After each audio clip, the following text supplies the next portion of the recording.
Have you ever wondered if you're measuring your food temperature correctly? It might sound simple, but getting it right is key to truly delicious and safe meals every single time.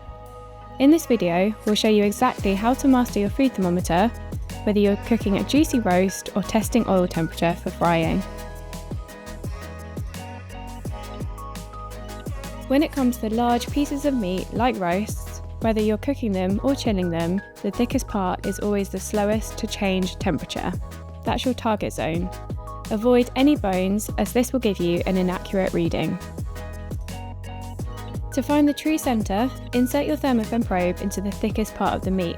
You'll notice the temperature reading drop as you hit the cooler centre, then potentially rise again as you pass it. Your goal is to find the lowest temperature reading. That's the core, and that's the temperature that matters for doneness. For large pieces like a roast or a whole chicken, always aim for the thickest part, like where the chicken breast meets the thigh, and avoid any bones or gristle. They can give you a false reading. Your wireless meat thermometer gives you the freedom to carry on with other things and alerts you when your target temperature is reached. But to be safe, it's always smart to double check and spot check several areas with a Thermapen, as different parts will cook at different rates.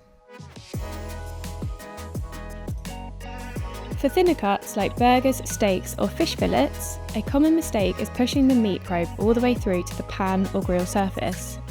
That will give you an inaccurate reading.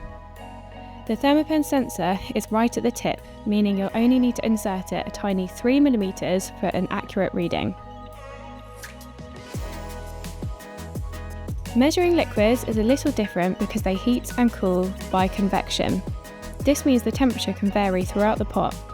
The best way to get an accurate reading is to give your liquid a good stir first. Then gently stir your Thermapen probe through the liquid as you watch the temperature stabilise. This ensures you're getting a true average reading.